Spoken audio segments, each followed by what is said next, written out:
days, which I thought was great. I'm tired of going to classes on how to change out that orange shag carpet or how to fix a leaky toilet. I'd rather have some credits that talk about agriculture. So they're going to be here, and the classes are still available. See Mike McLeod if you want to, or McDonald, if you want to sign up. Either way. Either way. Yeah, excuse me, Cloud. Yeah. I like that. Keep my notes up.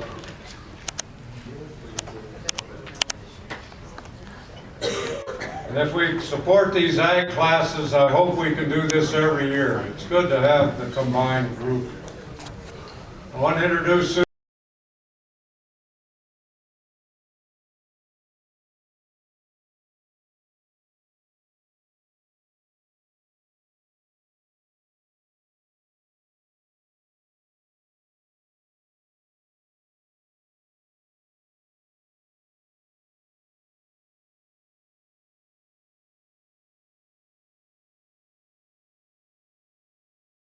And Susie sticking with me. So if you got dues, bring them to Susie. Oh, I wanted to show Clark. I've always had a flip phone. Look! I got a smartphone. Does that mean I'm considered not a tech dinosaur anymore?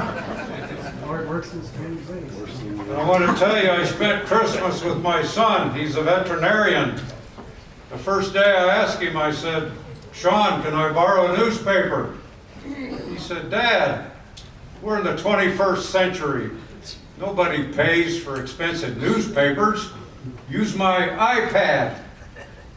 Man, that fly didn't know what hit him.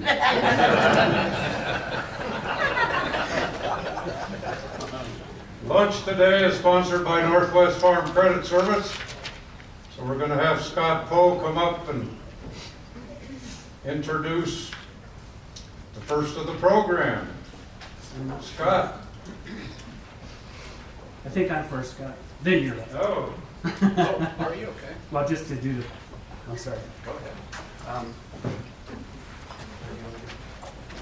Thanks everyone for coming. We're very blessed that you come to listen to us, and I'm fortunate to have other friends and associates that will participate. So we're glad you're here. I always like to start with the remembrance of those that may have gone before us this year. As far as we know, we didn't lose anybody this year, so we think we're good. The panel we've assembled this year, Scott will start out, as he does, talk for Farm Credit, and we're lucky to have Andy Dana here this year. He's going to talk about conservation easements, syndications. I'll talk about some easements. Andy Ron, Land Source, Mike McDonald, Tom, and Porrick Nybergs of our Missoula office is here, but still refuses to talk. So, but at least he's sitting with us. So we always have to have the disclaimer that we'll be throwing out a lot of numbers and ideas here today, but these are not representative of appraisals or any particular one property and blah, blah, blah. There we go. Thanks for coming.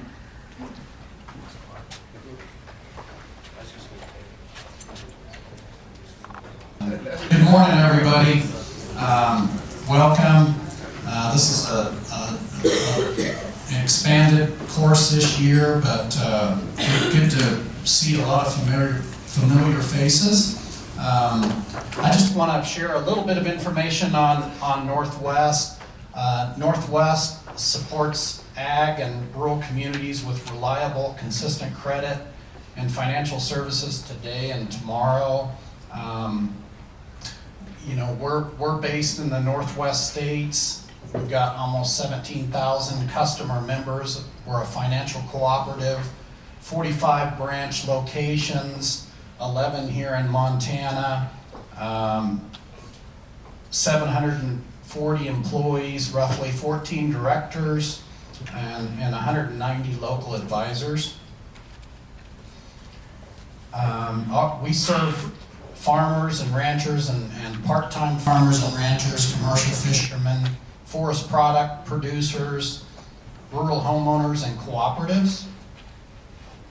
Some of the products and services we have real estate financing, operating lines of credit, equipment financing, crop and livestock and pasture insurance, country home loans, and then also appraisal services. And we got a lot of our appraisers here today.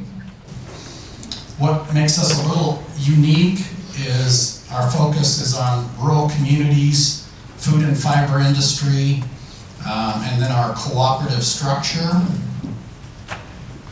You know, as far as the commodities in the Northwest, we finance customers that have roughly 200. This just lists the top 10, 5 of which are here in Montana: hay, potatoes, grain, cattle, forest products. But that diversification of commodities is very helpful to our overall portfolio, which is right at $10 billion. AgDirect is a sponsored entity of Farm Credit and provides pivot equipment financing at the dealers as well as private party, purpose of which is for purchase, lease, refinance. Goes up to 2 to 7 years on equipment and up to 10 years on pivots. AgVision is a program that we have that promotes succession to the next generation of producers. With that, we provide some waived fees, reduced rates, some financial mentorship and management information for the next generation. We have a business management center that provides a number of major resources to our customers and employees: management education, economic updates, industry insights on more than a dozen different industries, and then family business resources. Some of the things we do in the communities, we have rural community grants given to the needs of local rural communities, such as purposes such as medical facilities, community centers.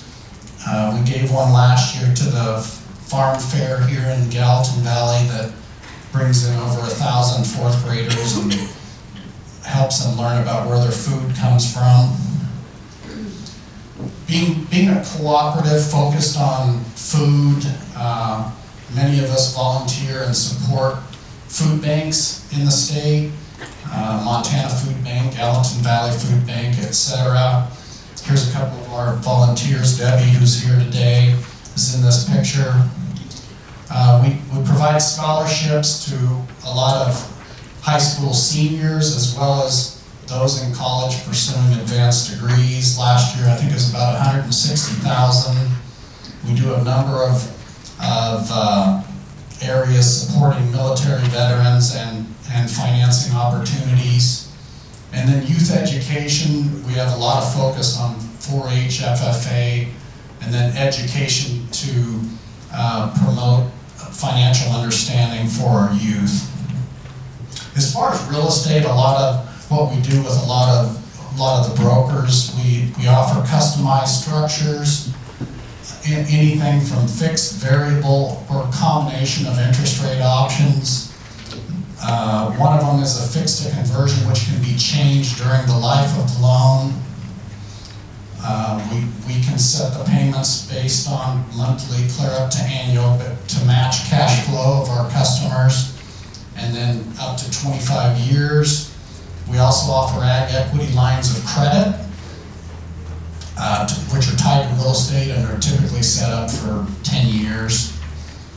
Another program that Sam does that's here in our Bozeman office is country home and lots, no acreage restrictions on the home loans, can include outbuildings, barns, etc.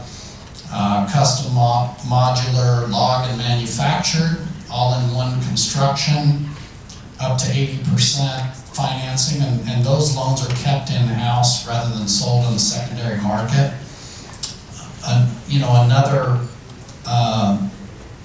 area that we do quite a bit on is conservation easement properties, ag and recreational influenced properties, landlord investor owned, patronage. This shows a reflection of the patronage that's been provided to customer members over the last 8 years. And that has increased up to 1% based on average outstanding balance. Last year it was 1.25%. This year our board just approved it again at 1.25% and right at $145 million. So with this payout, that will exceed $1 billion that have been sent back to our customer members, so pretty significant. This just shows a reflection of our earnings. You know, that first slide, up to 138 million was our last year reflected of net income, or I'm sorry, 302 million of net income. The patronage at 138, which as I said was just increased to 145 this year. And then capital, based on our statement last time, was 2.5 billion. So with that, I just want to real quickly, I might ask our appraisers to stand up that are here and just give a quick wave.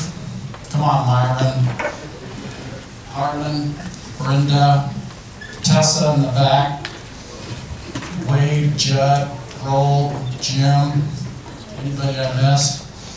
And then I think we've got Bill Hammerness and Sean and Sam here. Would you stand up real quick? Thanks, Sam. Yeah. With that, we appreciate our relationship with all of you and appreciate the information you provide to appraisers such as Clark and our appraisers. And we look forward to working with you in 2020. And with that, I'll turn it over to the one and only Clark Wheeler. And as I said, Farm Credit will be sponsoring lunch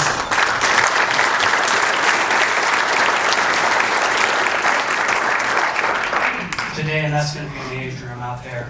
So I apologize for the classroom setup this year, but because we're having a class, can you hear me in the back okay? Because we're having a class, we have to set up like this, so it's not out of disrespect, I'm sorry. So we always have a question about what order to go in. We thought this year we'd start with Andy Ron to kind of give an overview of what the listing and values would look like from his side. Andy and I have worked together for going on 20 years, and he's very thoughtful and spends a lot of time thinking about this stuff. So we're really glad he's here today. Thank you.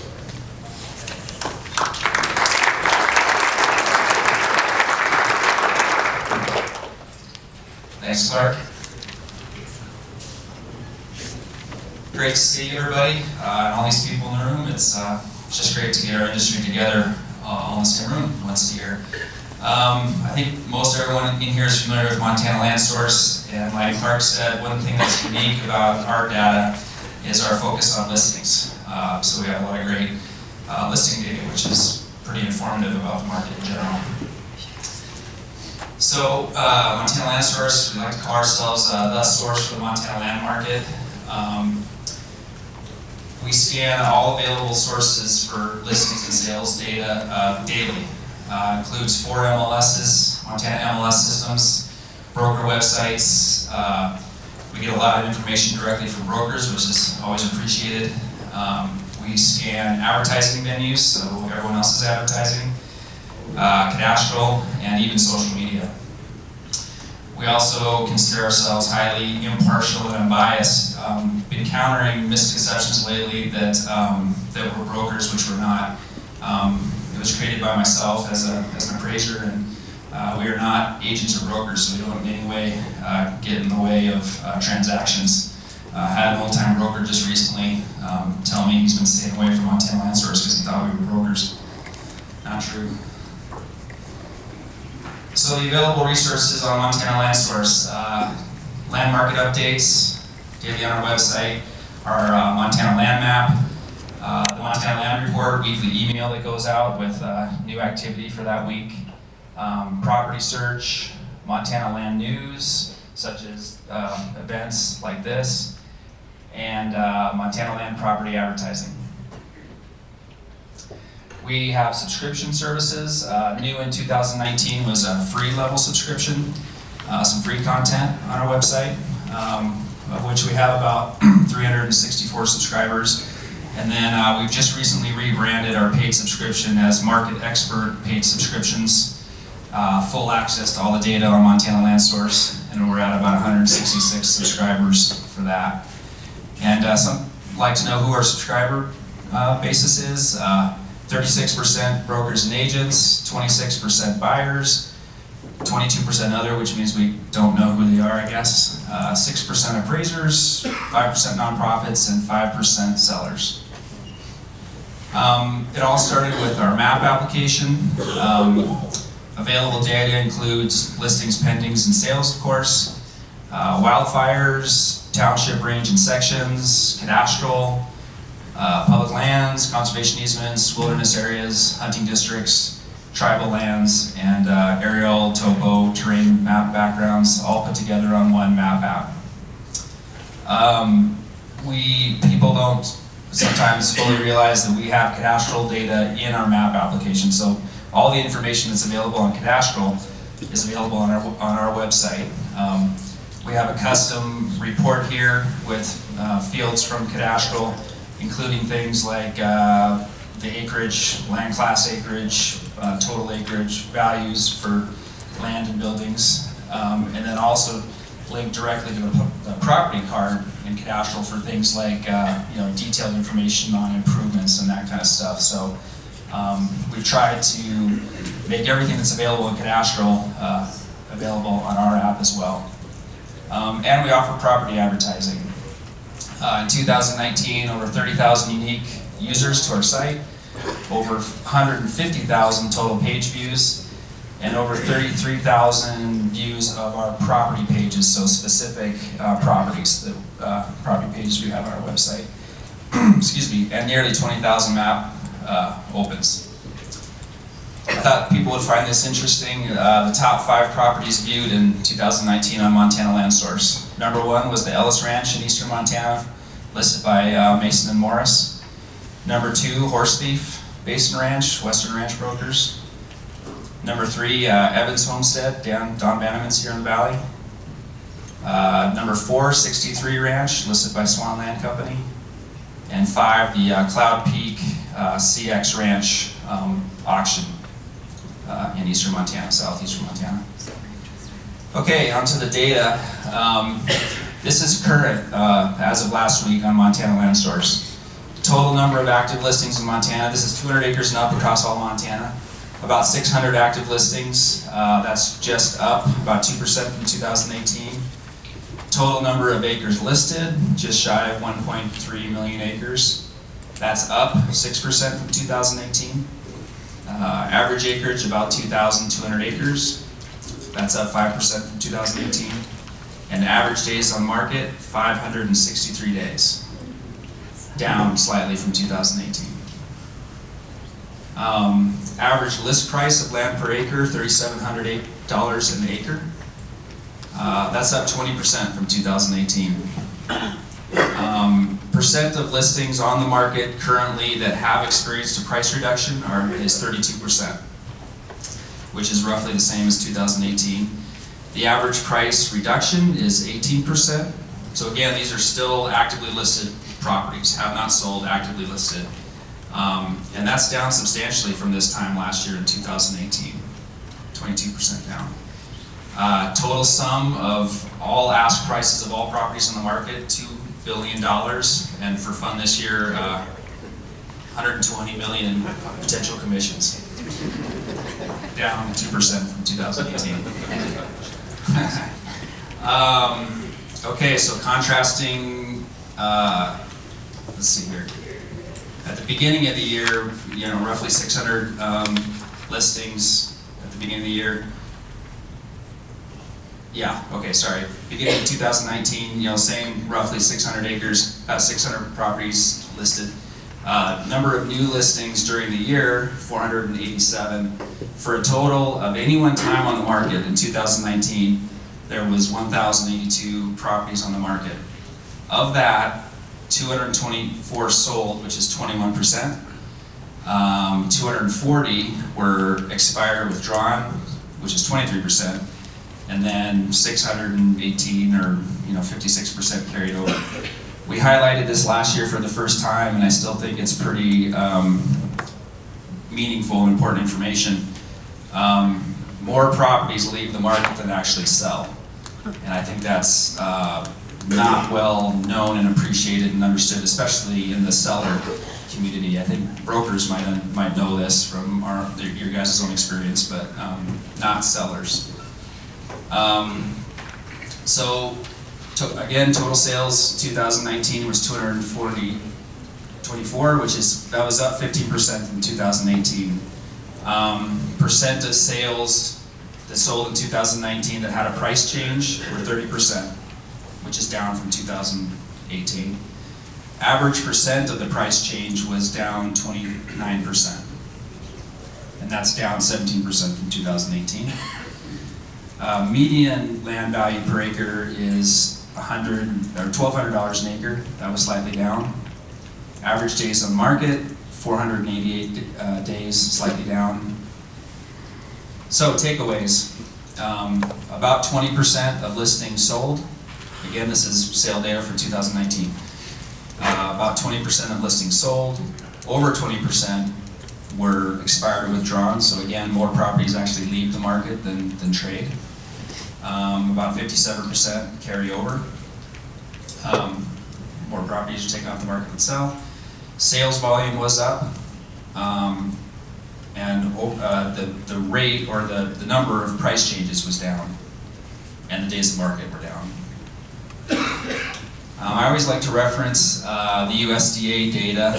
This is survey data, so this isn't the actual sales data, but we find it tracks pretty closely, and I like being able to go back all the way to 2003, and it really shows the run up and the crash and recovery. So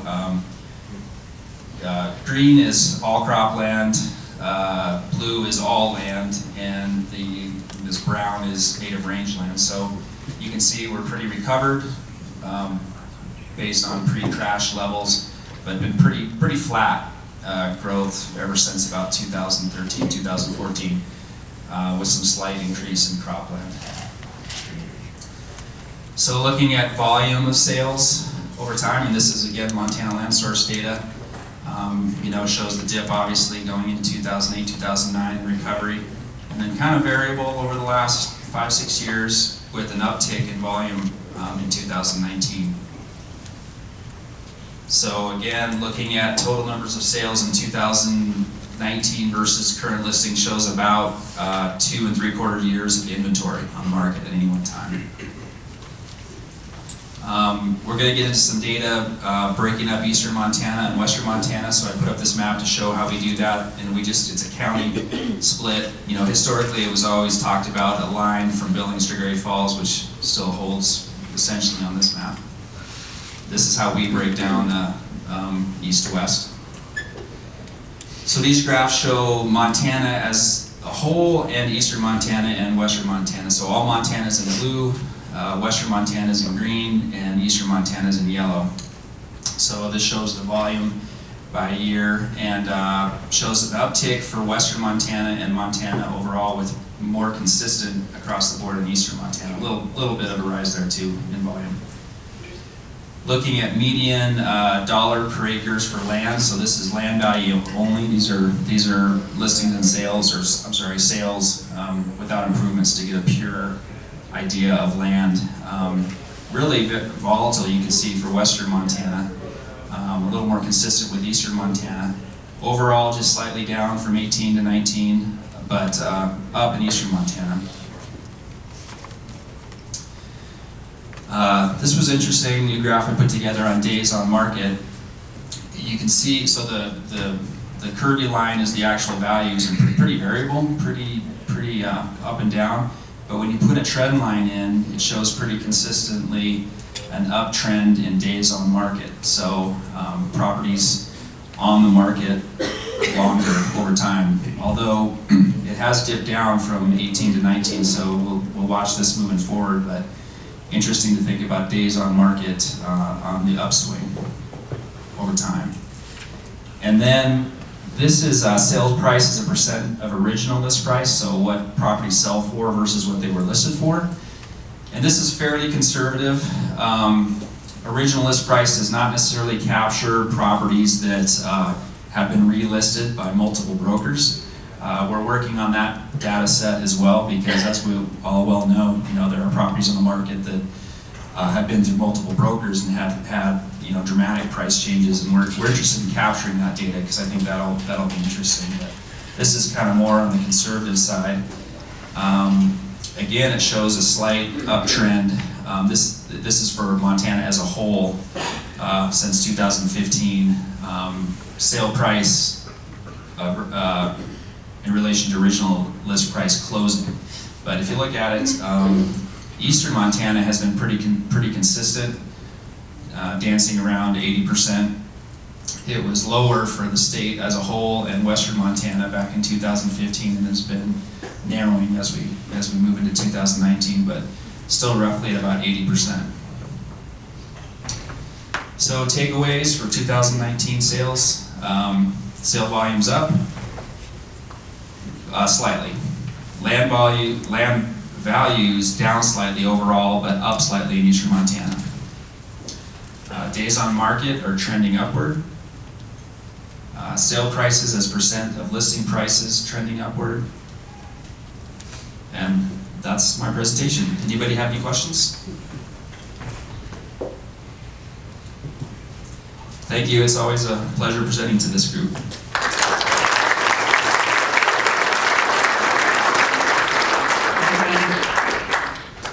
Yeah, and this year, we're not going to go quite as long, so we did want to give people an opportunity to ask questions if they want, especially when Andy Dana gets done. There might be some questions on the conservation easement part of it. And we're a little smaller this year. Bruce moved to Arizona because he couldn't hack the cold anymore. And Katie and Roll had babies, and not they own babies. But Katie and Roll had a baby. But anyway. They were busy, so they couldn't get back on this year. Jim's having hip surgery tomorrow, so usually we have Farm Credit do kind of an overview of more of the Northwest and some of the other markets in Washington, Idaho. Unfortunately, we're not going to have that this year, but we did ask Andy Dana to step in, and Andy, the amount of knowledge that this guy has about conservation easements probably surpasses anybody in the country. I mean, he's sat through more boring, but also interesting meetings regarding conservation easements. And we wanted him to talk today to kind of address some of the red markers that are out there for brokers and appraisers, but just to be aware of almost every listing you see says great conservation easement potential. That carries with it some danger. And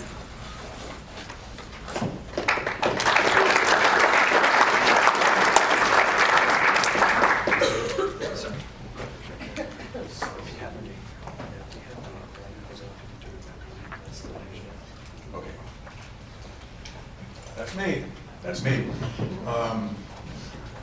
Thank you all for inviting me here. I think it's been about 10 years since I last addressed this august group, and it'll probably be another 10 years after I'm done, because I'm here to talk about syndicated conservation easements. Don't do this, and that implies all sorts of talk about the IRS, taxes, tax fraud, penalties, fines, every horror you can imagine with respect to dealing with the IRS. And I was originally asked to do this by Clark through Glenn Marks, who's the executive director of the Montana Land Trust, and they wanted me to talk about recent tax cases dealing with, or recent cases dealing with conservation easements. And the reason I'm focusing on syndicated conservation easement tax benefits is that's where the action is. This is basically a warning, a heads up to be aware of what's going on in the conservation easement world, particularly with respect to deductible conservation easements. But before we launch into what a syndication of conservation easement tax benefits is, I just want to cover what a conservation easement is, just so we're all on the same page and have the common vocabulary. This is a bastardized definition coming from the Montana Code of what a conservation easement is. A restriction running with the land where an owner of a land voluntarily gives up a set of property rights that were important to protect significant conservation interests and values as defined by the statute to be held in perpetuity by a tax-exempt organization for public benefit.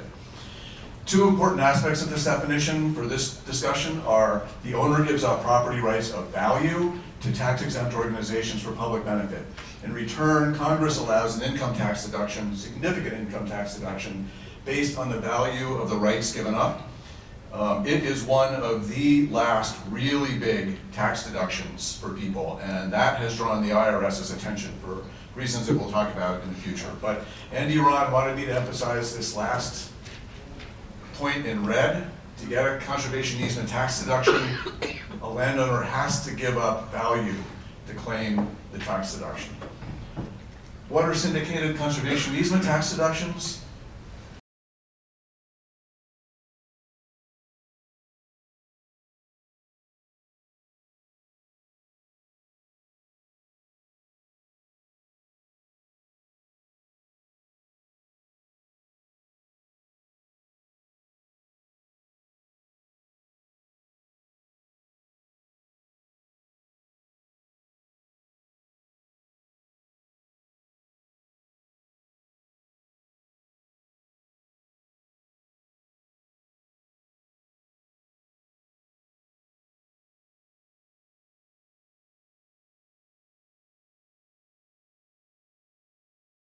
For big tax deductions.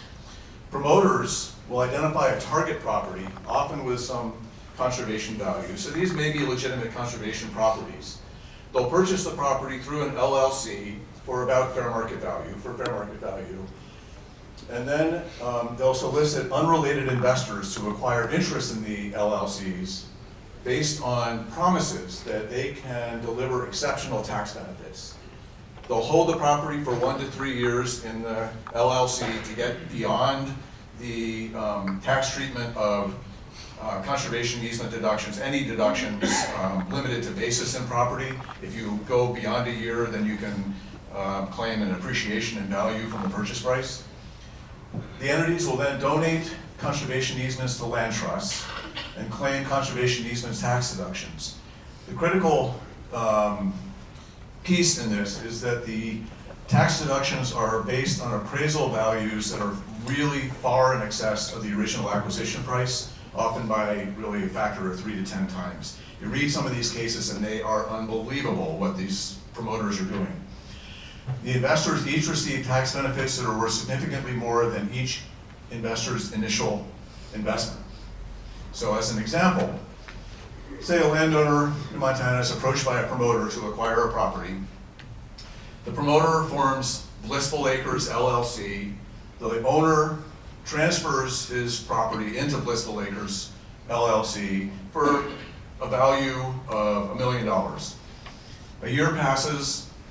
During the time or immediately after the year, the promoter solicits investors into the LLC, promising to generate tax deductions at least 3 times greater than their investment. So the investors pump in, say, $2 million each and obtain between them a 98% share in the LLC, and the owner retains a 2% interest.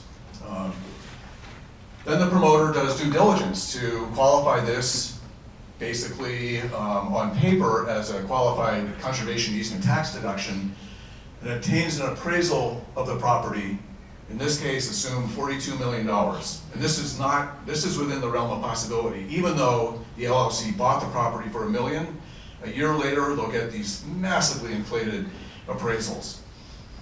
Of that $42 million, $40 million will be characterized as development potential with a $2 million residual value. So this is where my numbers started to add up, because I pilfered these slides from Tim Lindstrom, a really good tax attorney and conservation easement attorney. But the ideas are graphically represented here. The initial, or the investors are all happy up here. They invest 98% of the property, or the value of the LLC. The original member owns 2%. The assets just before the conservation easement is granted are appraised at $42 million for the land, and then there's a $500,000 cash reserve to cover any legal expenses that the LLC might have. Conservation easement is granted for $40 million to the land trust, and land trusts, they're not angels in some of this. There are some land trusts, particularly in the Southeast, and this is really a Southeast phenomenon at the moment, although I'll talk about in a minute about how is starting to spread nationally. A $40 million conservation easement is claimed, and that makes people really happy. All the land investors are happy, still the original member.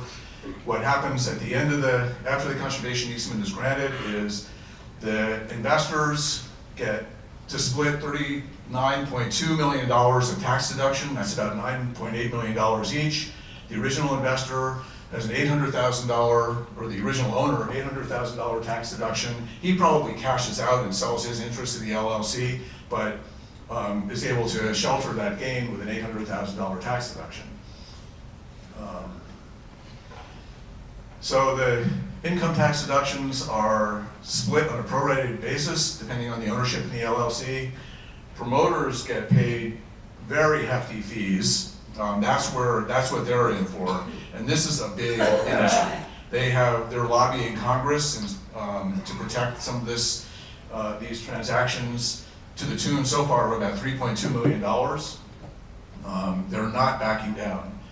Participating land trusts receive stewardship donations, and so some land trusts that are not all that above board are in it for the money. And a warning here is that even if these tax deductions fall apart, the easements will be valid. They'll be on the property in perpetuity, and they're non-revocable. So many years pass, then they're audited. What happens in an audit? Before easement value was $40 million. After easement value was $4 million. Typically, none of these syndications, if they're challenged in court, survive. And there's a major knockdown. And then the consequences are, and this is where the numbers are a little bit sketchy, but the investors are not so happy anymore because they need to pay back all of their tax savings. There's almost certainly going to be a gross overvaluation penalty assessed, and then that totals a large, that's in the millions of dollars, that overvaluation penalty. And then there's a large tax bill due at the end, plus interest, which is really a killer. The impact has been that the IRS has focused on conservation easements and added them to their dirty dozen list of tax scams identified, and also conservation easement syndications are identified as one of the IRS's top 3 abusive tax shelters for 2020, along with like, I can't remember what it's, some special insurance type promotion scam, and then manipulation of trust for tax benefits. Between 2010 and 2016, investors in abusive transactions claimed more than $20 billion in bogus deductions. It's a huge issue. The IRS was so concerned about these transactions, in 2017, it listed syndicated conservation easement tax benefits as listed transactions, which require disclosures by participants in and material advisors to anyone who's involved in a syndication. Taxpayers engaging in a listed transaction must report the IRS, and the fines for not reporting, even if it turns out that the transaction is legitimate, even if you don't report, you may be subject to a $100,000 fine or $200,000 for the entity. 4 elements to watch out for. If anybody is approached by a promoter or wants or sees some indications of tax syndication in Montana, are a pass-through entity owns the land. The syndication offers investors the potential to claim deductions of at least 2.5 times the value of their investment. This would be in printed materials. Taxpayers invest in the syndication, and then the pass-through entity contributes a conservation easement, and then the deductions pass through to the investors. So syndications depend on pass-through entities, grossly inflated appraisals, cooperative land trusts who look the other way, and basically people who really try to, I say, mine the tax code for great deductions. What's being done? The IRS commissioner, as recently as mid-November, has announced that they were, with the Department of Justice, leading criminal investigations into some of the syndications and could lead to a criminal prosecution. The other consequence, and this is probably a more broad conclusion, and the consequence that you probably should take away from here is that syndications have increased IRS enforcement of conservation easement tax deductions across the board. They've ramped up their analytical review of any conservation easement tax deduction, and they've had a lot of success in the tax courts because these cases are just so awful, such awful abuses of the tax system. The IRS has had success in the tax courts getting deductions thrown out with penalties and fines assessed. Currently, there are about 80 cases in the tax court. Another consequence of all of this activity is that the land trusts got together with their congressional representatives, including the Montana Association of Land Trusts, which has been very active in trying to forestall these activities, and encouraged introduction of the Charitable Conservation Easement Program Integrity Act. The materials that I think are passed around summarize that from the Land Trust Alliance and what it tries to do. Senator Daines and Representative Gianforte are co-sponsors, very supportive of this reform, particularly when you look at the financial impact of passing this. This is the $6 billion savings to the Treasury every year if this passes. That was the revenue estimate.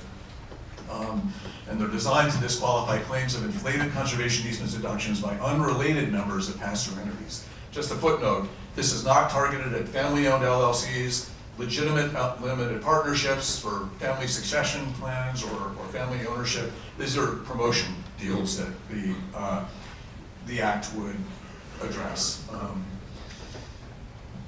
Members of the Land Trust Alliance, including all members of the Montana Association of Land Trusts, are prohibited from knowingly participating in easement syndication schemes if their land trusts have any inkling that there is something suspicious about this, then they have checklists to go through to be sure that they are not going to be participating.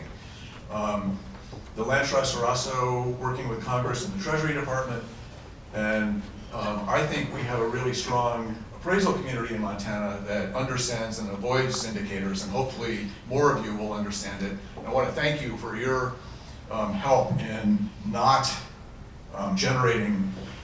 supporting these unbelievable appraisals, inflated appraisals that underline the syndication schemes. That said, promoters have been approaching landowners and professional advisors in Montana. I know of at least 2 land trusts who have been contacted by promoters to try to see if they're interested in working on some of these. And then I know a couple of law firms have also been contacted by out-of-state parties. I'm not aware of any successes in Montana. I'm not aware of any syndications that have occurred here, but we have to keep vigilant. So I would stress also, for anyone contemplating conservation easement tax deduction in Montana, any of your clients, work with in-state land trusts, accredited land trusts, and experienced and knowledgeable appraisers and tax advisors. Again, cautions, increased audits of tax-deductible conservation easements are occurring across the board in Montana and elsewhere.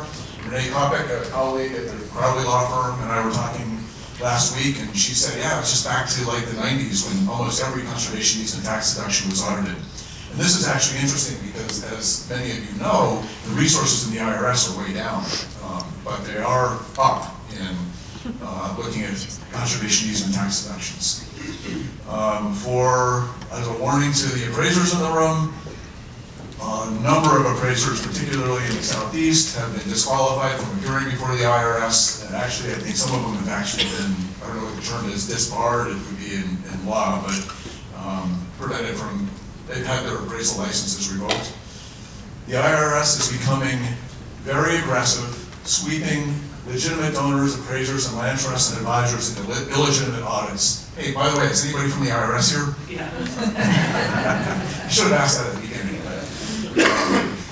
But the ground rules are shifting to some extent, and there are numerous tax cases out there. I can get those to you, but just as an example, a recent case, High Mountain Preserve, which is on appeal to the 10th Circuit, the 11th Circuit Court of Appeals, argued that even including an amendment clause in a conservation easement would disqualify it from a tax deduction. And as any attorney knows, we make mistakes. We sometimes have to amend easements. So why not put an amendment clause allowing amendments under certain circumstances into conservation easements? The IRS is arguing this in good faith, and they've argued it a number of times. And we'll see how the court determines what it determines. Another case, PBBM Rose Hill and Coal Property Holdings. This is an established rule of law now, a number of cases that have changed 30 years of standard drafting and conservation easements on technical grounds, and they've won. They've thrown out, these cases have called into question, I'd say 50% of the conservation easements donated in the last 6 or 7 years in terms of tax deductions. We'll see where it goes. And then just most recently, a case in, I think it was Ohio, no, it was Tennessee, Property Holdings. This is a case that's amazing in terms of the facts. This was a syndication case. But in that case, the IRS argued that reserving rights to engage in commercial timber harvest contradicts perpetual conservation easement rules under the tax code. That has profound implications for working land easements across the board. And many conservation easements in Montana include the ability to do commercial timber harvest as just as good land management practices, as well as potentially agricultural working land easements too. The IRS, the court in deciding this case didn't address that question, but it's just an example of how the IRS is taking every theory in the world and throwing it against the wall and trying to make it stick. So I guess my bottom line is that conservation easements and conservation easement tax deductions are still legitimate. They're good public policy. There are strong defenders in Congress and in the state houses. The IRS is just seeing an opportunity here to make hay while the sun shines because of the syndications.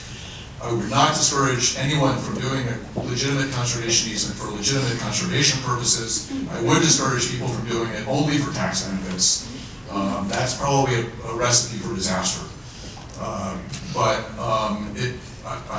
If anything, just be aware that there's a lot of activity out there concerning tax deductible conservation easements.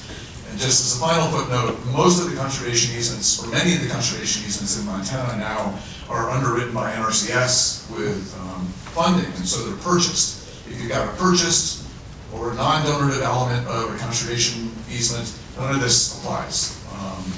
If you have a bargain sale purchase, that might apply. So where you have a partial purchase and then a partial deduction.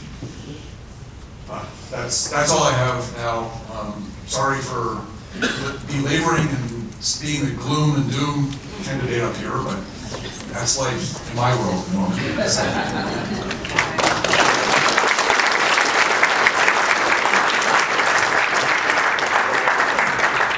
Yeah, I'd love to get on my IRS high horse, but you know, the IRS, when they come after these, they don't have appraisers in the IRS. They're the only federal agency that doesn't adhere to tax or to appraisal law. And what they have are engineers. And they make up some of the craziest scenarios, as Andy pointed out, to try and torpedo those easements. So, just a word of warning. We like the easement process, and but in Montana we've been lucky because we've got really good land trusts. They've been really active in monitoring and staying after, trying to stay on the legitimate side of these. But we were going to have they wanted me to be in a reality TV show down south, Syndicate Appraiser. But I haven't done any of that since I stopped working for Tim Dixon. And that was before there was appraisal law. Appraisal law came in 1992 after the savings and loan fiasco, because this same stuff was happening with savings and loans, where people were buying a property for $1 million and they get a $5 million appraisal on it and borrow $4 million, and the Simonses and those guys in the world, and then they disappear and the properties go into bankruptcy. But it's been around for a long time. So anyway, I just find this picture so bizarre. As Chris Alazinski always used to say, there's wrong like North Korea. Something's wrong. Anyway, but I heard he was in Montana looking at a ranch. I won't say what I was going to say, but I don't do that. Syndication guy, I just wanted to circle back from it. I'm just going to talk about easements. And So when you talk about these overvaluations, people say, well, how's that happen? So I thought it'd be kind of nice to just give an example.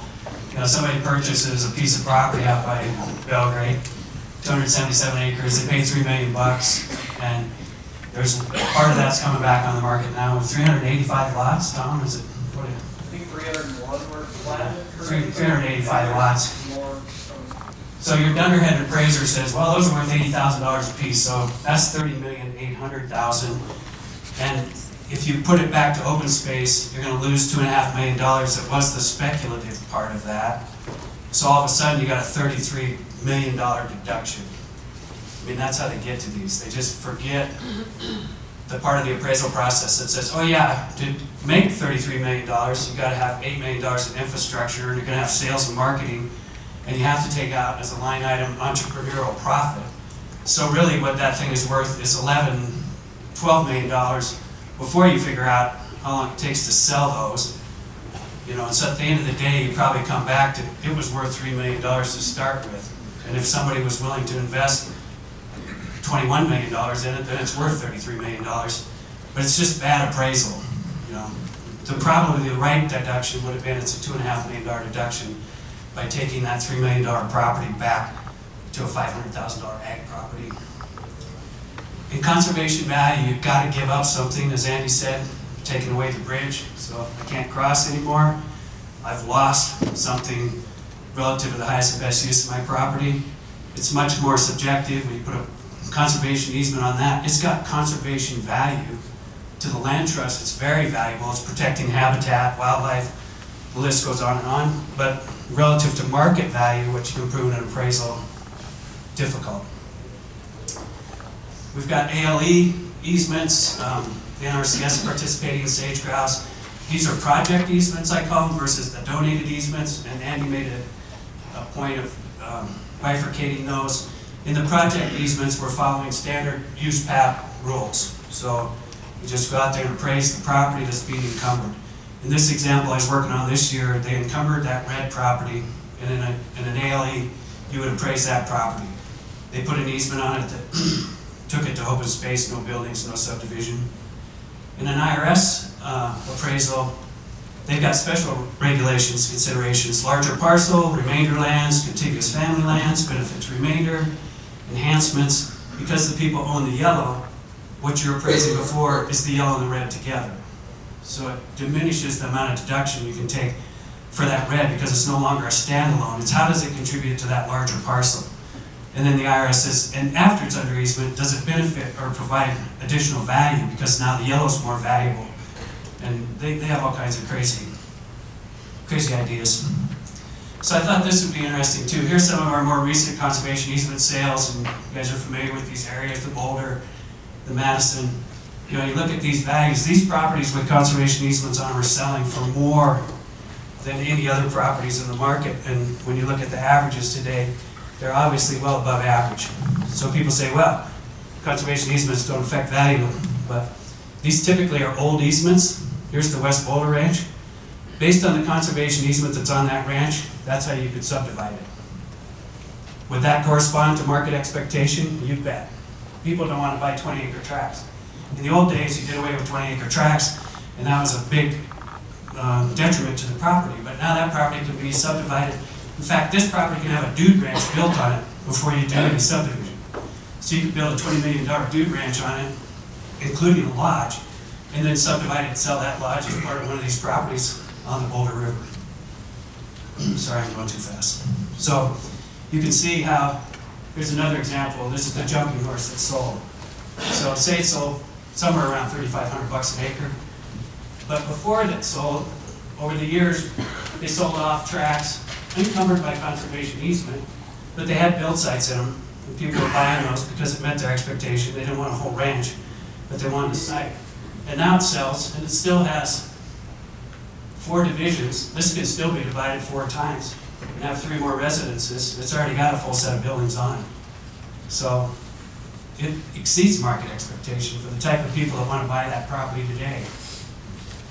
West Fork, under conservation easement. But look at all the different parcels you can sell it, and you can put houses on it. And these are encumbered properties. When these were encumbered, It was substantial because what we were fighting was 20-acre tract subdivision. But the new conservation easements going on property now would never allow this. Most of them are single parcel, single residence. The problem is that these are what are selling, and so we have properties selling under conservation easement that are at the top of the market. And we have really strict conservation easements going on properties now that we're supposed to be appraising for a tax deduction, and there's a big disconnect right now. So that's the struggle we have in the higher amenity market. Big Sky, conservation easement, but it's got 8 160-acre tracts in it, and each one of them has a build site. Does that meet market expectation next to the Yellowstone Club? Yeah. Why would that sell for anything less than full market? When we move out, we start to see that we've moved away from percentage discounts because IRS doesn't like them. They prefer to see direct sales comparison, and that's what makes it difficult. We've got these sales at $3,000, $10,000, you're trying to do a direct sales comparison to a ranch in the Crazies that's selling for $2,500. We say, well, the easement properties are selling for more, so the IRS has made it really difficult. But if you go back to the percentage, if you look at these different classes of highest and best use, we still see, here's what I'm calling large ag properties, about a 31%. These are paired sales from 2019 of encumbered properties. These are properties that are selling for like $1,000, $2,000, $4,000, getting into some of the higher dollar stuff. We're still seeing discounts on these properties that are restricted, really restricted, like the one parcel. And then like in the Gallatin Valley, we're seeing, there was a sale this year of 500 some acres of irrigated cropland. One parcel that never be subdivided, one set of buildings in a poor location, sold for $6,600 an acre. You can find comparable sales to that in the Gallatin Valley that are selling for $10,000 to $15,000 a day, all day long. So it definitely affects value in these kind of markets.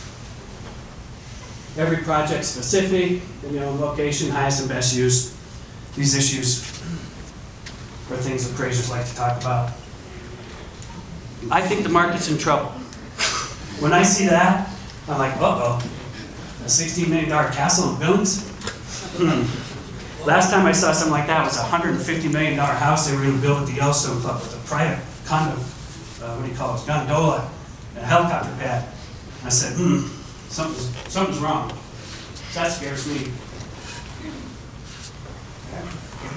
Mike's going to do the majority of the carrying the water on the east-west discussion.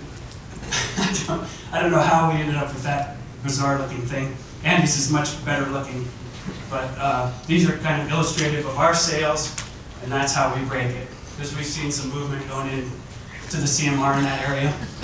Remember when we're talking about these per acre values, we're talking about buildings, hunting, pasture, irrigated. They're multi-diverse properties in these averages.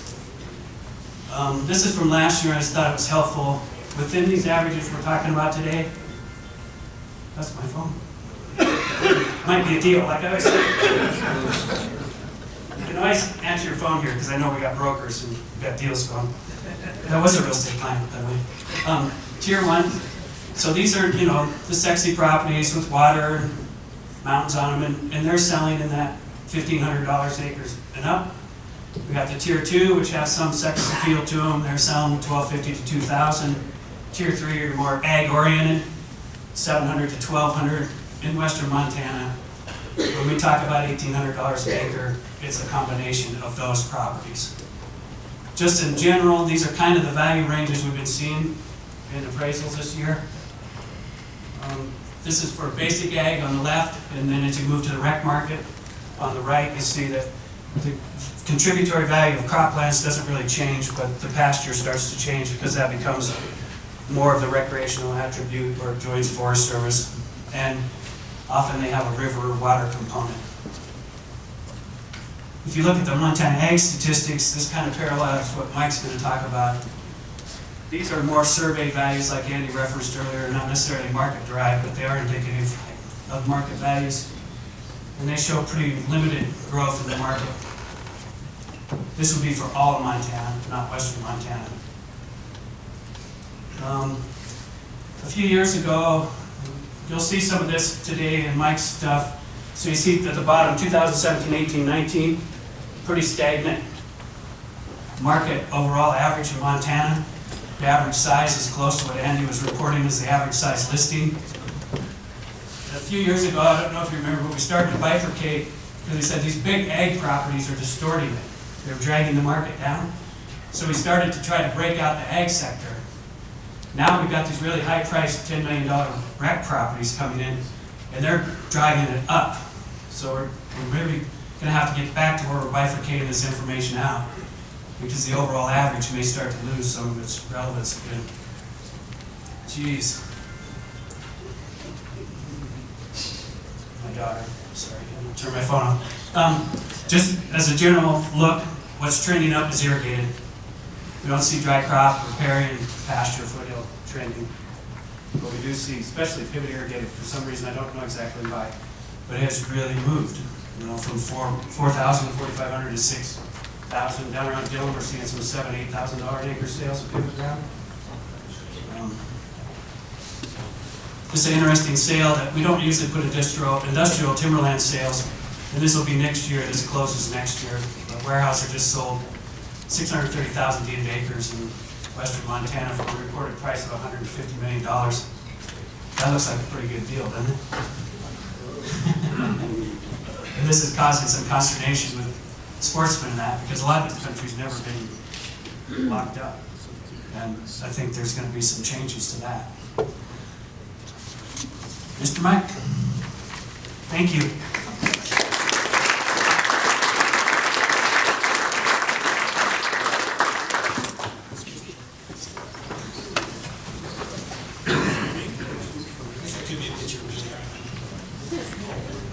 On?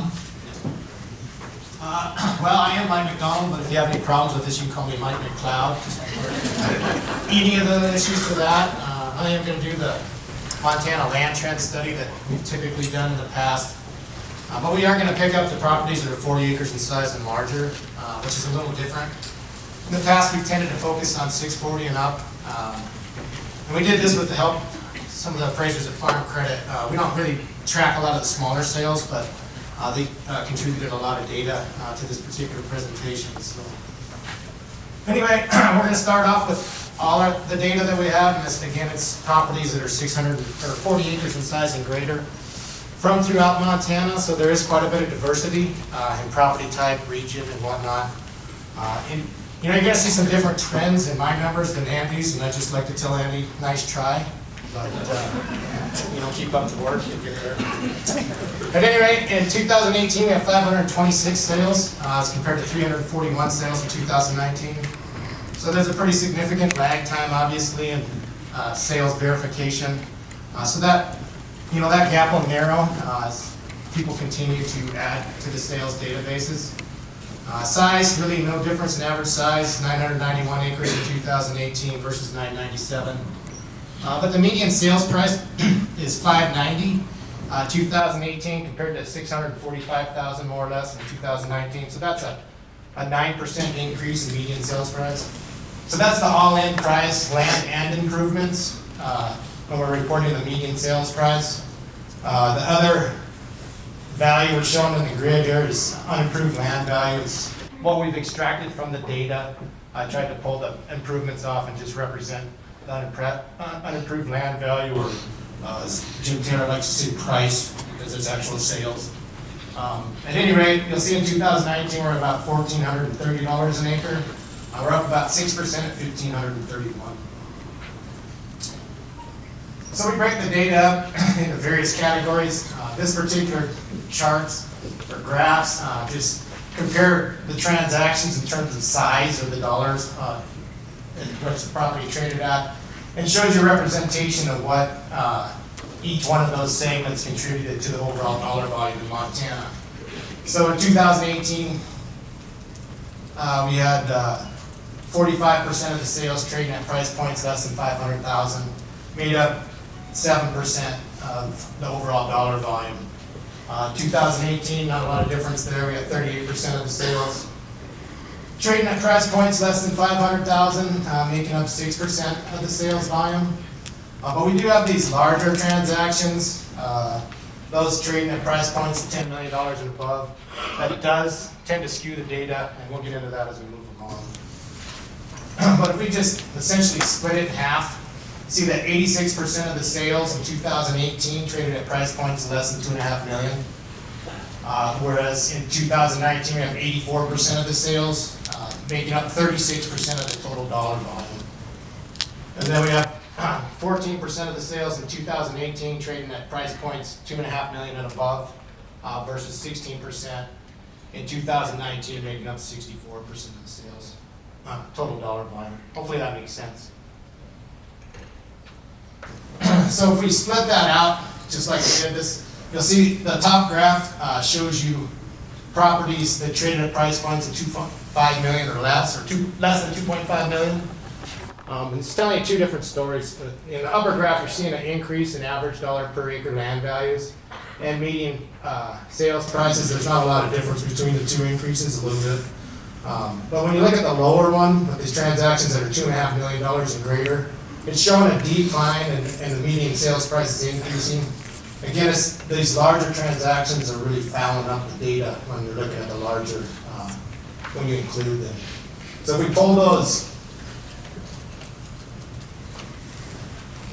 we also look at the data in terms of size, and broken this up in terms of how big the properties were in the transactions. Again, the blue bar represents the percent of sales transactions. So in 2018, we had 30% of the properties that sold were less than 160 acres, made up 10% of the total dollar volume, compared to 24% of the total sales in 2019 and 10% of the total dollar volumes.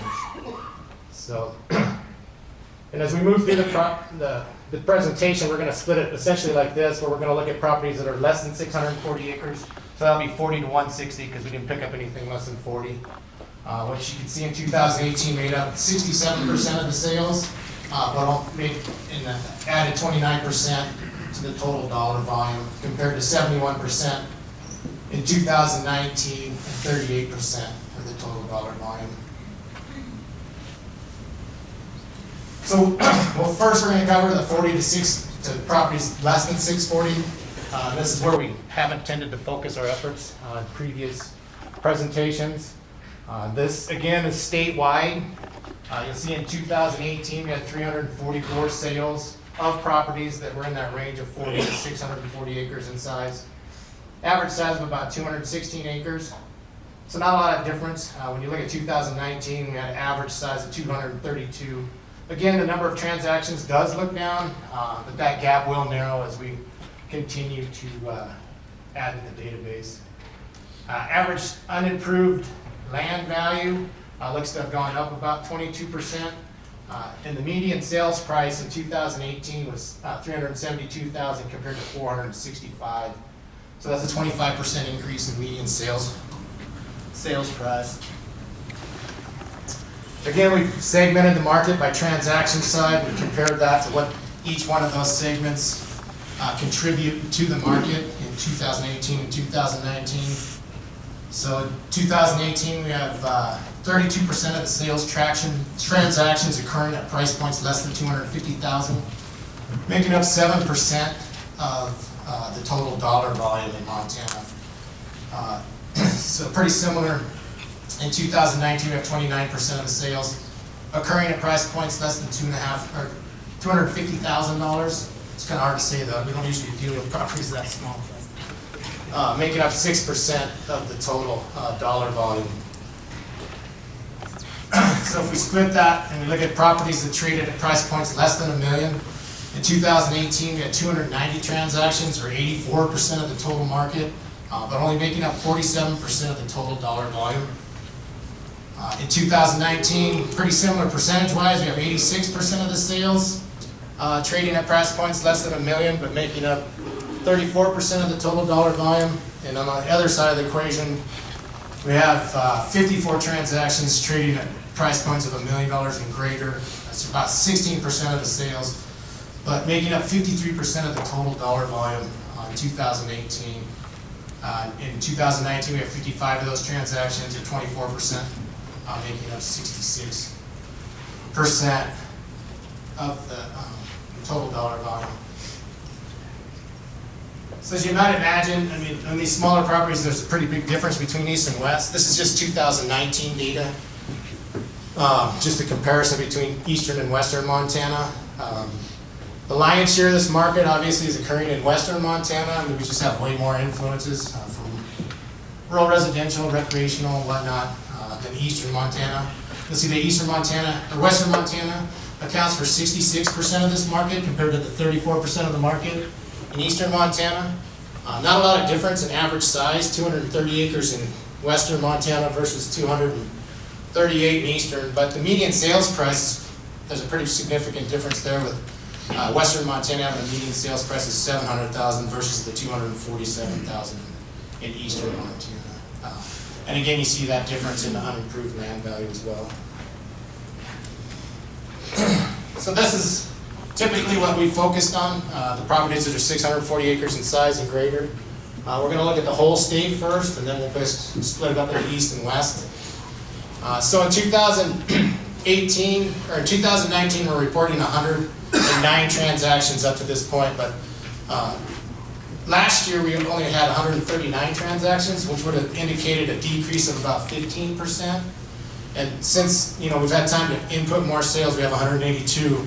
So if we compare 2018 to 2017, it was actually a 12% increase. So that's what I'm talking about with the lag effect as far as sales transactions. But if you look at the average unimproved sales price or dollar per acre value, you see it's $1,246 an acre in 2018 compared to $1,272, which suggests essentially, to me, a flat value trend.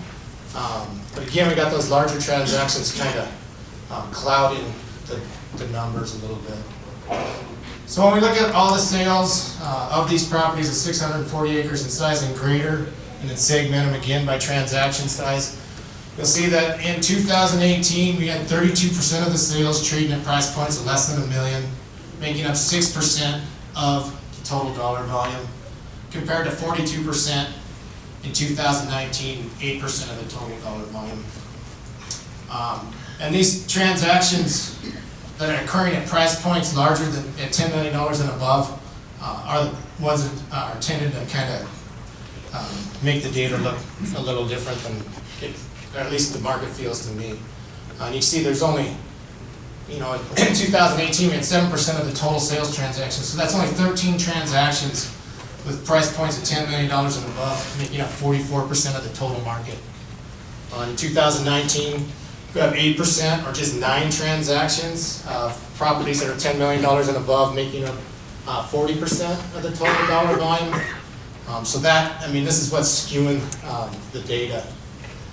Now, if we take those larger transactions out, the $10 million and above, and just look at the remaining data, you'll see that in 2019 or 18, it would look like we had a $929 per acre unimproved land value versus what we see in 2019 of about $1,200. So that's a 26% increase in unimproved land value, which I don't know if that's entirely accurate, but to me it feels like the market's definitely been picking up in terms of value in 2019.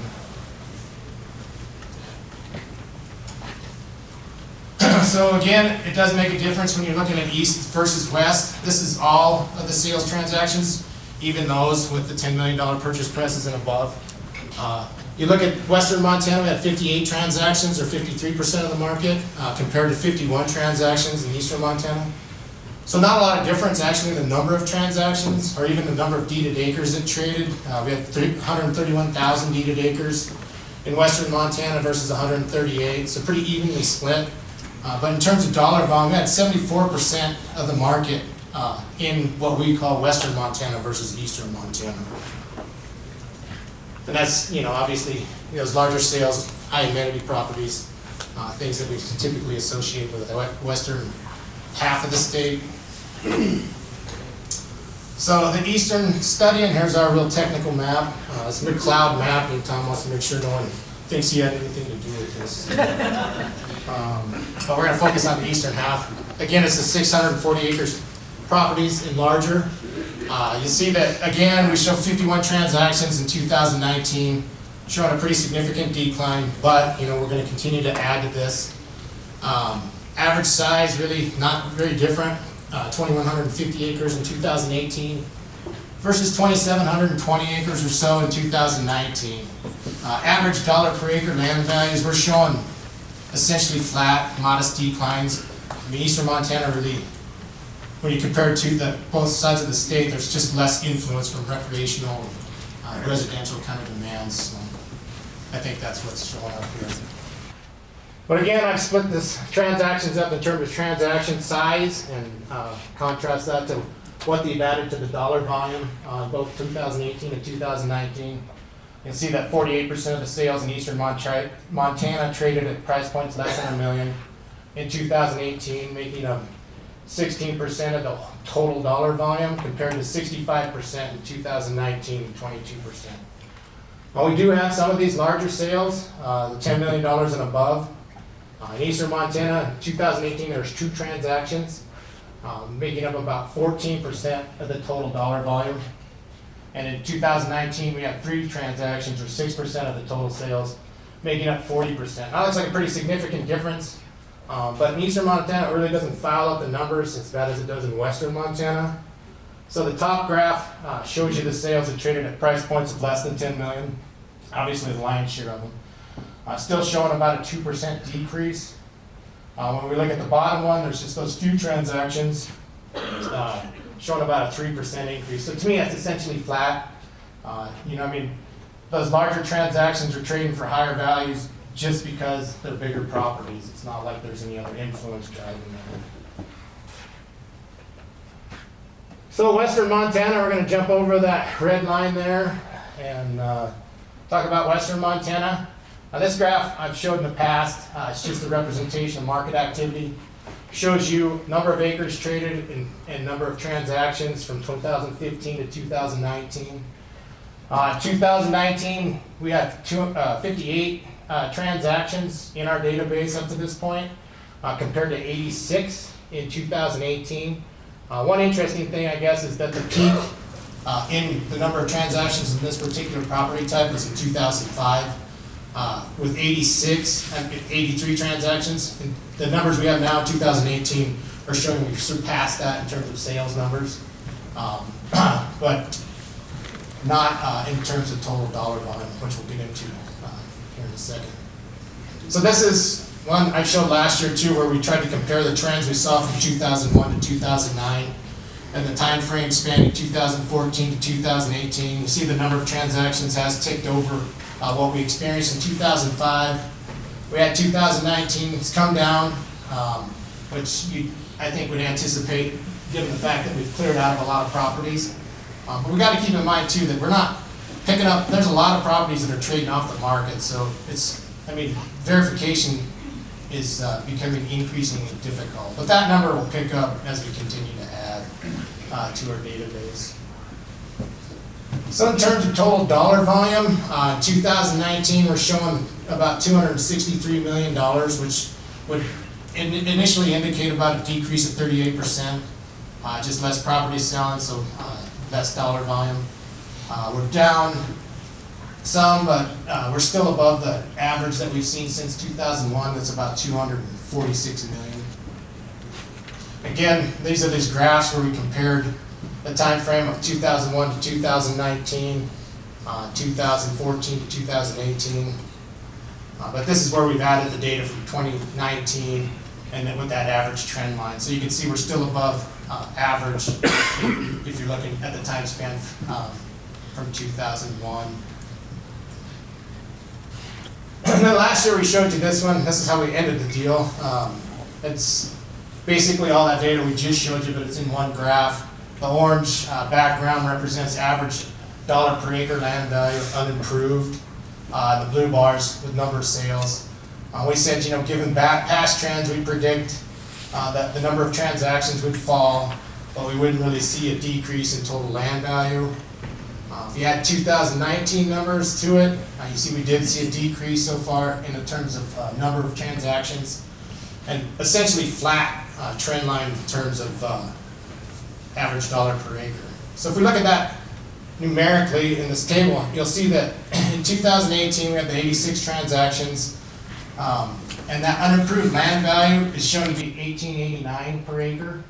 In 2019, there's a 58 transactions and $1,891 an acre. So modest increase, or essentially flat. But when we're talking about these larger transactions masking some of the improvement we're actually seeing, when you look here, again, we got the $1 million sales at 14% and 2%. And then you look over on the other side, we got these $10 million transactions making up a pretty significant portion. I think one thing that's interesting in 2019 is that the properties that traded in this price category of $5 to $10 million has, ticked up considerably, and that could just be an indication of some of the buyers searching for these higher amenity properties, or having to shift back to a different property bracket, just due to the fact that there's not the quality and quantity of these larger properties just isn't out there. So in 2018, we had 13% of the total sales transactions, or 11 sales, at $10 million and above, making up 55%, almost 56% of the total dollar volume. And in 2019, we got 10% of the sales, or 6 transactions, making up just over 40%. So we pulled those out, and then again, the top graph are the sales that involve properties that were less than $10 million. You'll see that the average dollar per acre in 2018 was $1,310 an acre. Pulling these larger sales out shows $1,640, or 25% increase, which again is probably a little exaggerated. But when you look down at these sales that's traded at prices of $10 million and greater, it shows it went from $2,800 to about $2,000. A decrease, but I don't really think that that's an actual decrease. I think demand's still there for those properties. I just think that there's less supply and less quality, so it's just kind of been a shift in the property type and not so much in demand. I don't think we're really seeing that big of a decrease in that market. Well, that's it for me. Looks like Tom's up.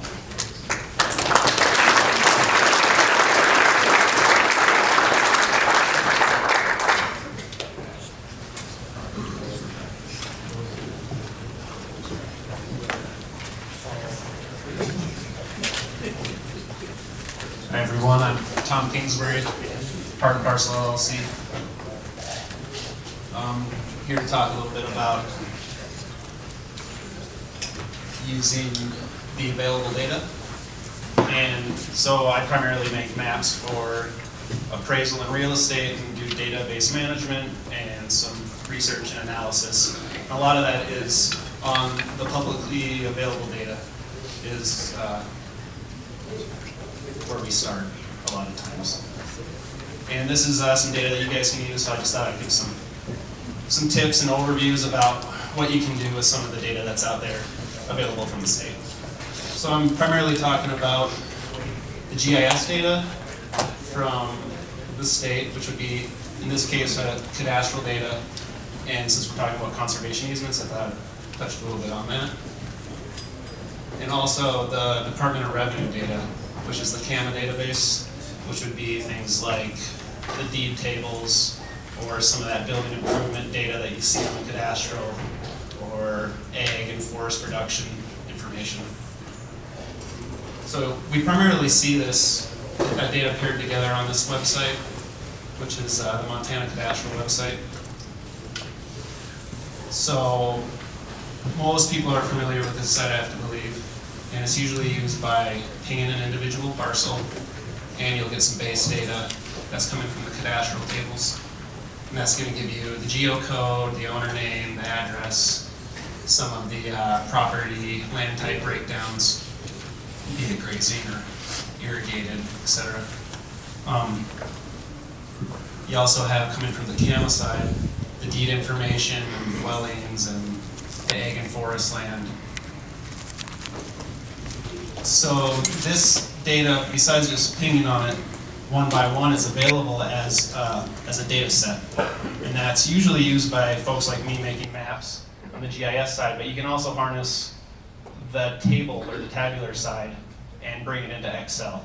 So if you want to analyze the entire county, you can do it on your Excel program or in a spreadsheet and extract some information that could be useful.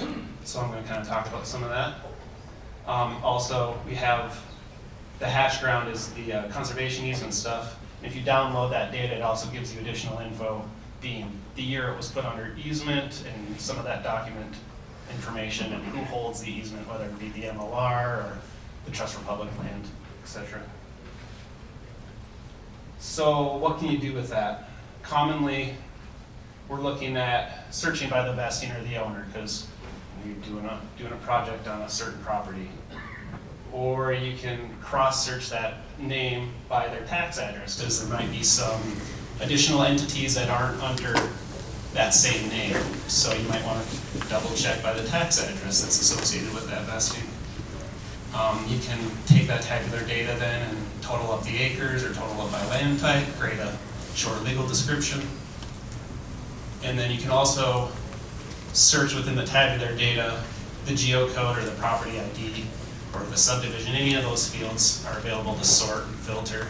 But also if you come up with a weird record from an owner, you could also plug that geocode back into the Montana Cadastral site and it will map it for you. You can see where that property lies in comparison to the rest, because you might have a non-contiguous errant piece a few miles away from what you consider your subject. So here is some of that tabular data, and I sorted it by name, and this Kipton Ranch was a decent example of kind of what I'm talking about. We have Kipton Ranch Co., Kipton Ranch Co. Incorporated, Kipton Ranch Company. So if you ping one parcel and you got Kipton Ranch Company, there's a chance that you could miss some of those others in the search because you're typing company all the way out. We also might miss Kipton Ranch LLC, which is under the same tax address, or perhaps that William Trust land, which is under that same tax address. And that shows up nicely just because it's filtered by name. I did filter by tax address. There wasn't any additional entities under this example, so I didn't take it that step further. So once you have your set and you've identified what you want as your subject from this data, you can total up the acres. You can make a legal description. You can look at the assessed values. You can see that there's a building value on that one particular parcel, so you can make sure that you're not missing any improvements. And this can all be done from your tabular data. So you can go to this cadastral site, and under the data tab, it'll take you to a site to download some files. So under the parcels, you can go by county or by state. And once you download that, it's best to grab the shapefile, the SHP. And once you extract that, it's kind of weird, but it's made up of about 5 files. But there's a .dbf contained within there, and that's the tabular data. So if you want to examine the tabular data associated with the cadastral, that's the file that you want to open or drag and drop, and it'll pop right into Excel. So there's the Excel example of the statewide cadastral, which is about 930,000 records or something crazy. It's fun to get. Some of the other stuff that's a little more advanced that you can do if you're cataloging the data. You might have noticed on the previous screen it had historic cadastral, so you can grab last year's cadastral or 2015 cadastral if you're curious about who owned what parcel then. You can look it up by the geocode or the assessor code, etc. But you can also compare and see for new parcel creation. And then I've also been playing around with joining the deed tables to the cadastral to examine potential sales based on deed type. So we'll get into a little bit of that. So last year, our friend Bruce Berger had me look at new subdivision creation in the valley. So this was like the last 5 years. Between 2015 and 2018, there was 1,650 new subdivision lots approximately added to the valley. So I thought I'd compare to see what happened in the last year. Coming in, we had another 680 new lots added in 2019 for subdivision lots. One of the interesting ones was over in Manhattan. They added approximately 60 lots there in red, which was kind of the most activity we've seen in the area for a while. I think it was related to a water rights issue, but I'm not exactly certain why. But this is kind of a nice indication to see market activity perhaps, people are creating a lot of new parcels in the area. That could be a contributing piece of evidence to saying that you have a fairly active market perhaps. Maybe not though. I don't know how they sell it. So now the next piece we're going to look at is this examining the deed tables for potential sales. So we're talking about warranty deeds and special warranty deeds and notice of purchaser's interest, deed of conveyance, grants. So some of those are going to be family transfers and not necessarily arm's length transactions. So when I get into this, be aware of that. Some of the stuff I'm showing are not sales, they're potential sales. You got to do a little bit of research. But it gives you some base data, gives you a foothold. You're okay. So what we're doing is we're taking the data from CAMA, we're bringing it into the GIS, we're combining it with the cadastral, and then for ease of looking, for pinging around and looking geographically, I like to use Google Earth just kind of as a platform for simplicity. So here's just a quick example. So you have, this is just a clip of the state. We have all the cadastral data. And then I'm asking the cadastral data in combination with the deed tables, what are the possible sales? So in 2019, in this area, those are things that transfer that with those particular deed types. So then, say this could be useful if you're an appraiser or a loan officer or someone who's maybe just not familiar with what's been happening in the area and you're trying to get more information instead of just coming in blind. So you're down in the horse prairie, you haven't worked there in a year, you pull this in, you can see the potential transfers, or the potential sales from the deed transfers, excuse me. You can ping on these properties and it will now give you that same cadastral information along with the deed info. So you can go ahead and take that. Now you see it's the warranty deed that happened in March. You've got the geocode. You can go back to that Montana cadastral site and you can plug in that information. Here's another piece of info that you might not be aware of. So yeah, there's the geocode and you search. You see the owner name, but you can also go up to the tax year and you can roll it back all the way to 2018 at the moment. It's usually 1 to 2 years. So you roll it back and you see that it is in fact a different owner name from a different state. So now you have some additional initial base data. You know the date it's sold, from who to who, how many acres, and you got that deed information. So this could save you potentially a trip to the courthouse. If you had e-titling, you might be able to do it right from your desk. You wouldn't have to take, I know Mike told me about taking some nice day trips to some faraway counties, but he used to work at the Farm Credit to take a nice, do some sale exploration. So that might screw up some people on that, but could save some money too, who knows? So gives you some info, and you might be tipping off. Now you come in with some information if you're calling somebody down, call up Chance Burnell or something and saying, hey, do you know about this? Instead of just saying, give me info. This is one of these give and take relationships, and this might help at least get you some base info in an area that you may not feel as comfortable with. So here are all the transfers statewide in 2019 that could be potential sales based upon that join. So that's about 27,000 transfers. I mean, that's from a fraction of an acre going up. And then you can bring in, or we brought in, those are our sales database in black, so we can kind of see what we already know about. But you can also take that information and use it as an indicator of perhaps activity.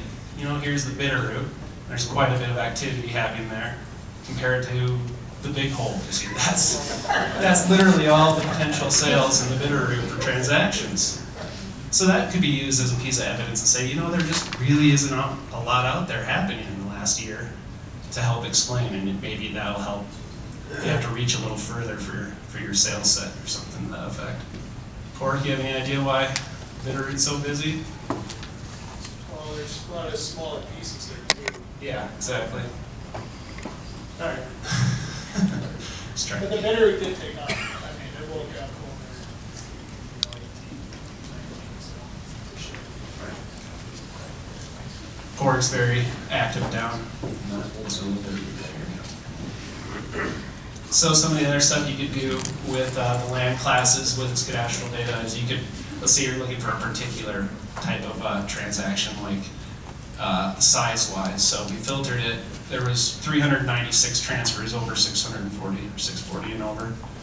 So if you're looking for larger ranches, you could start your search there.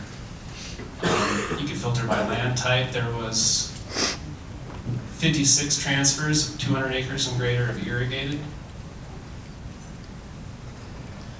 There was 92 transfers, 200 acres and over of stuff that was classified as forest. So we're looking for some forest ground. And then since we're talking about conservation easements, there's all the conservation easements in the state as of December of 18. So I figured we should see what had a conservation easement on it and what transferred. So here's the 87 transfers in 2019 that had conservation easements on it, which Clark thought was great. A little bit scary, maybe. And then I just thought I'd talk about, last year I touched on interpolations, or Katie did, but she's out this year, so I thought I'd just do a quick little update to kind of round things off. So some of the other stuff you can do with this cadastral data now that the MLS is getting a lot stronger with single parcel information, putting in the geocode or the assessor code, you can really quickly join the cadastral and map in mass a lot of these MLS sales. So in 2018, I was able to grab and map through the tables 764 sales of single-family homes, an acre and less. In 2019, there was 831, so it shows a little uptick in the volume just on this. And this is, there was more sales. This is just who had good enough info for me not to try very hard on joining these tables, not going through and finding out the real information on the parcel and editing tables and all that. But you see some pretty good, groupings in the Belgrade and the Bozeman area, but you see kind of north of Bozeman, there was only those handful of sales. So when we look at these heat maps or interpolations, just be wary that some of the data, some of those outlying areas aren't as fruitful, so it's going to be a little bit skewed. But for sale price in 2018,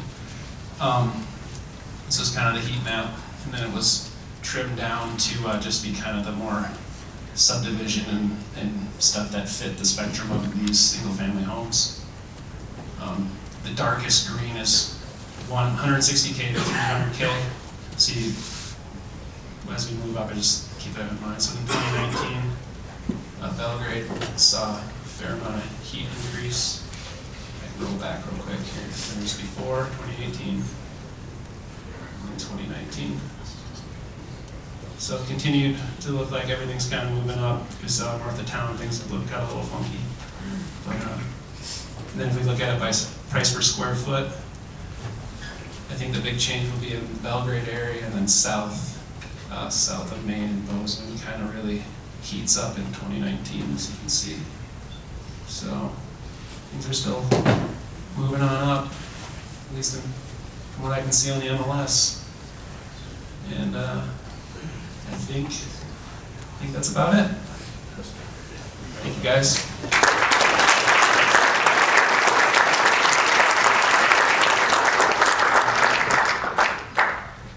Thank you. Yeah, I was talking to John Hickey, and it was funny because I said, in the old days when you started an appraisal, the first thing you did was drive to the county seat of wherever that property was and start your record search and digging through the files and trying to coerce information out of ASCS and so on. But as you can see, Tom and he's a millennial. They're able to get a lot of information that I didn't know was out there, even about my ex-wife, but anyway, which I'm glad to have. But there's so much data out there, and I mean, it's really almost inexcusable anymore to be missing stuff because it's pretty easy to find it if you drill down on it. So we ran a little short this year, but we wanted to make sure we had time to have lunch and get to the next class at 1 o'clock. And we appreciate everybody's attention and attendance, and we hope to see you again next year. Thank you.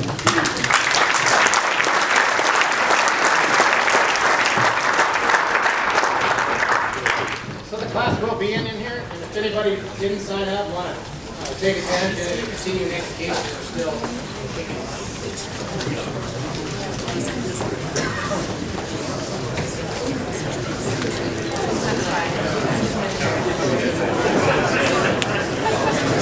Thought you might want to verify it.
$300,000 versus the $247,000 in Eastern Ones. Do you have a sign-up sheet for the credits?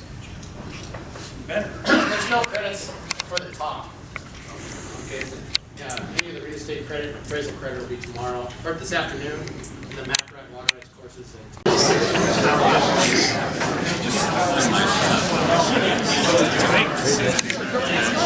Focused on the properties that are 640 acres.